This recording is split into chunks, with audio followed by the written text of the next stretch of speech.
सर्वेभ्यो नमः।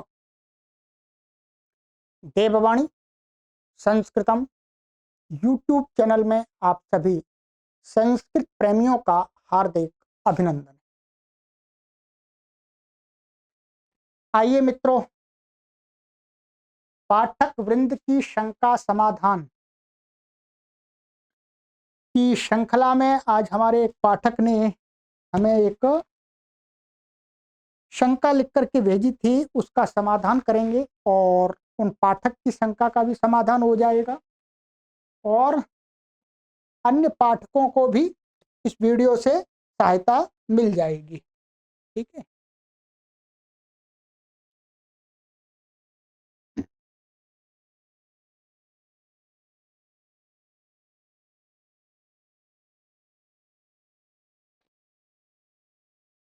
हमारे एक पाठक हैं, उन्होंने ये जो प्रारंभिक रचनानुवाद कौमुदी हम पढ़ा रहे हैं आपको, ठीक है, इस कोर्स को वो पढ़ रहे हैं। तो उनको पढ़ते पढ़ते 5वें अभ्यास में, इसका जो 5th लेसन है उसमें नियम आता है। उन्होंने 2 वाक्य मुझे लिख करके भेजे थे कि गुरुजी इसमें से कौन सा सही है। मैं यहाँ लिख देता हूँ। एक भेजा था उन्होंने,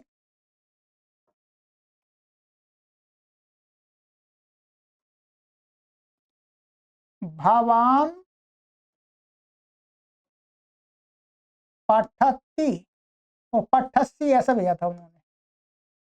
ये भेजा था एक, और दूसरा भेजा था भवान पठती।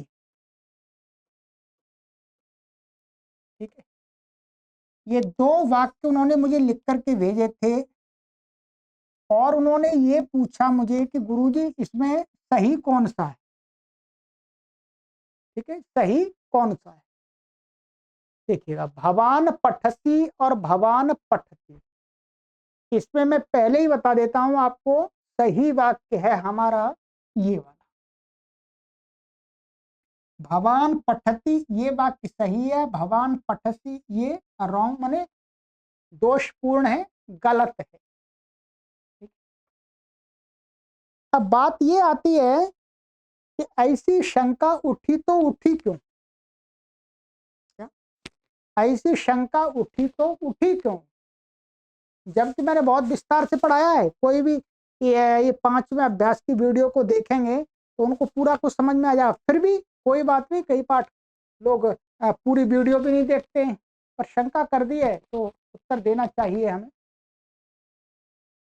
अब क्या है, ध्यान रखिएगा, ये जो रूप है पठती, ये पठती रूप लट लकार के प्रथम पुरुष का, क्या है ये, प्रथम पुरुष का एक वचन का रूप है। ठीक है, क्या है, पठती प्रथम पुरुष एक वचन का रूप है। और ये जो पठसी है, ये क्या है, ये मध्यम पुरुष एक वचन का रूप है। ठीक है, ये तो बताइए आपको, पठसी मध्यम पुरुष एक वचन का रूप है, पठती प्रथम पुरुष एक वचन का रूप है। अब यहाँ पर जो शंका आती है, यहाँ पर एक नियम बता दिया था, ये 5वें अभ्यास में नियम 9, ध्यान से देखेंगे आप तो आपको दिखेगा। डॉक्टर कपिल देव जी ने यहाँ स्पष्ट कर दिया था कि भावत, भवत, भवत शब्द का होता आप, ये भवत शब्द का रूप चलाया हुआ है। तो इसका रूप पुल्लिंग में भवान, भवन्तौ, भवन्ता, भवन्तम, भवन्तौ, भवता, इस प्रकार से रूप चलते हैं। तो ये क्या है, प्रथमा व्यक्ति के एक वचन का रूप है। तो क्या यहाँ बताया था कि भवत शब्द माने आप अर्थ वाले शब्द के, आप ही अर्थ वाला होता है, के साथ सदा प्रथम पुरुष आता है, ध्यान रखेंगे, मध्यम पुरुष नहीं। क्या, जब भी भवत शब्द का वाक्य में प्रयोग करेंगे और उसके अनुसार, माने वस्तुतः क्या होगा, वाक्य में भवत शब्द का जब हम प्रयोग करेंगे तो वो जब प्रथमा व्यक्ति में होगा, कर्ता बनेगा वाक्य का। तभी क्रिया उसके अनुसार होगी। कर्ता के अनुसार क्रिया का वचन पुरुष होता है। तो कहते हैं कि भवत शब्द के साथ क्रिया हमेशा कौन से की आएगी? प्रथम पुरुष की। ध्यान रखिएगा। अब ये नियम ये लगा है यहां पर, इसलिए यहां पर प्रथम पुरुष हुआ है, मध्यम पुरुष नहीं हुआ है। ये तो सीधा सीधा मैंने बता दिया नियम पढ़ के आपको। क्या है?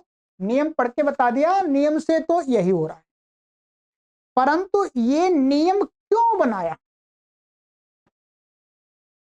क्या होता है भवत शब्द का?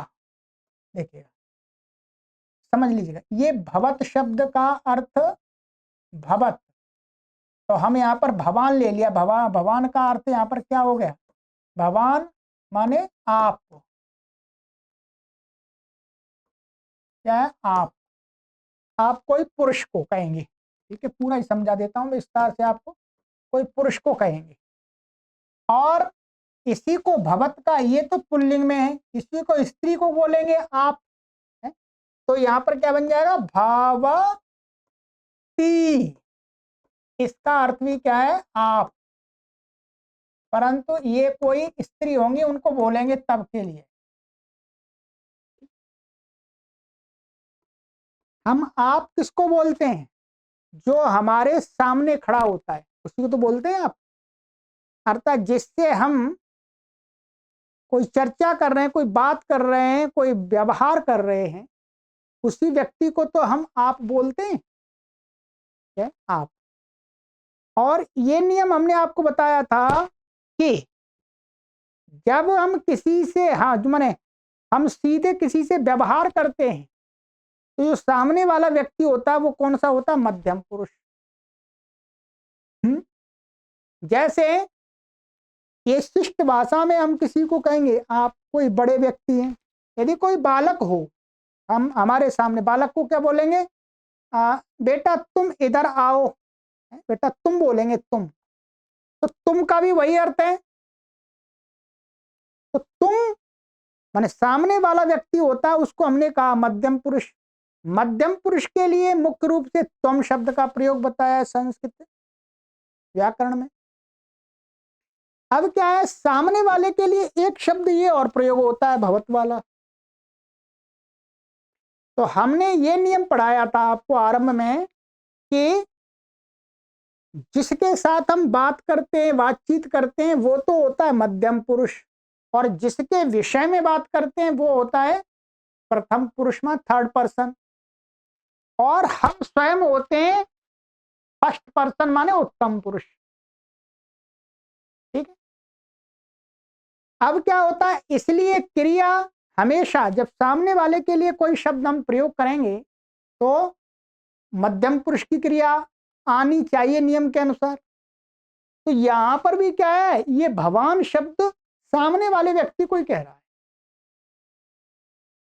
तो इसमें भी क्या प्राप्त हो रहा था? मध्यम पुरुष की क्रिया प्राप्त हो रही थी व्याकरण के नियम के अनुसार।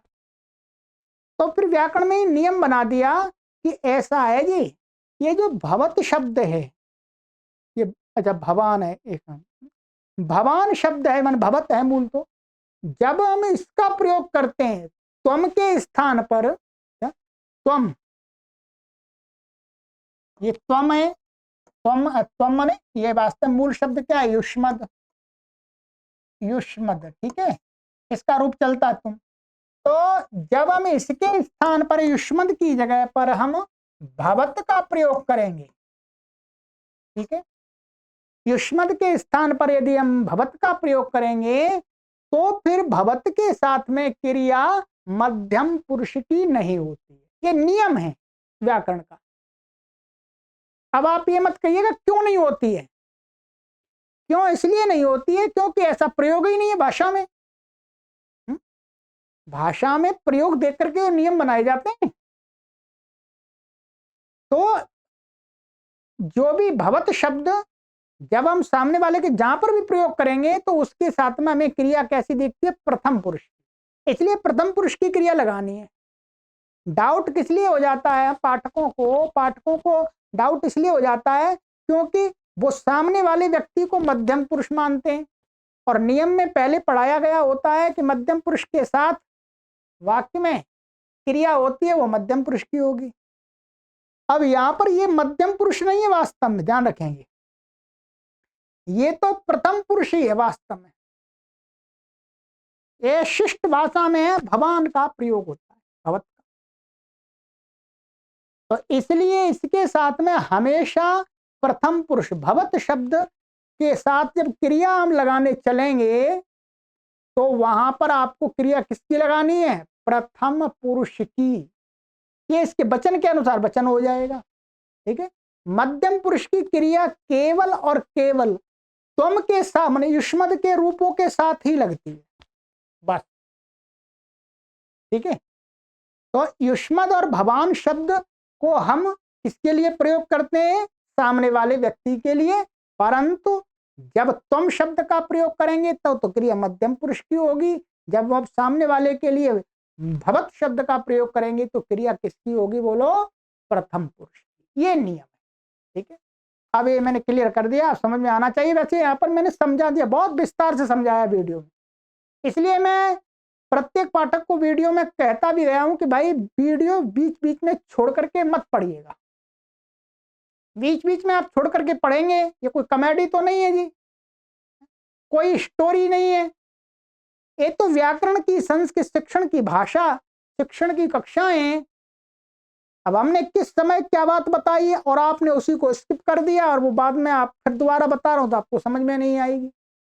तो इसलिए यदि आप परिश्रम पूर्वक पढ़ रहे हैं हमारे द्वारा निर्मित कोर्सों को, तो एक तरफ से पूरी कक्षाओं को देख करके पढ़ेंगे तभी लाभ होगा, नहीं तो लाभ नहीं होगा। थोड़ा थोड़ा समझ में आ जाएगा जी, ठीक है। चलिएगा, तो आपने मुझे प्रश्न पूछा है, मैंने आपको उत्तर दे दिया है, और जिन्होंने पूछा है उनको लिंक भी शेयर हो जाएगा और दूसरे पाठकों का भी लाभ हो जाएगा, ये तो है, ठीक है। और कोई भी पाठक यदि निःशुल्क संस्कृत भाषा को घर पर ही बैठे बैठे सीखना चाहते हैं तो इस पुस्तक का पूरी का हमने कोर्स तैयार कर दिया विद आंसर शीट के यूट्यूब चैनल पर ही है। और ये इसके पीडीएफ चाहिए तो पीडीएफ आप हमसे व्हाट्सएप नंबर पर संपर्क करके ले लीजिएगा, ठीक है। और बस इतना ही कर सकते हैं। पुस्तक चाहिए तो पैसे देने पड़ेंगे आपको ठीक है। बाकी आप पहले देखिएगा उस कोर्स को पढ़िएगा पहले। आप रिटायर्ड हैं तो भी आनंद लीजिएगा, भाषा सीख जाइएगा। आप विद्यार्थी हैं तो भी सीखिएगा मेरे हिसाब से। तो आप शिक्षक हैं, संस्कृत के शिक्षक नहीं हैं, आप अन्य विषय के अध्यापक हैं, साइंस के हैं, भूगोल के हैं, इतिहास के हैं, आप अंग्रेजी के हैं, मैथ के हैं, आप और किसी भी विषय के अध्यापक हैं तो भी आप सीखिएगा।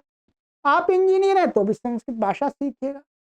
संस्कृत भाषा का जो फ्यूचर है वो काफी अच्छा बनने वाला है। अच्छा तो पहले से भी था। और दूसरी बात, आप हिंदू हैं तो आपका वैदिक जो धर्म है वो इसी में है सारा, तो भी भाई आपको अपने धर्म को मान करके भी इस भाषा को तो सीखना ही चाहिए थोड़ा थोड़ा, ठीक है। चलिएगा, तो सिखाने के लिए हम तैयार हैं, निःशुल्क फ्री सेवा है। चलिएगा, आगे किसी शंका के साथ में मिलेंगे, कोई पाठक हमें भेजेंगे तो पुनः मिलेंगे। सभी को सादर नमस्ते।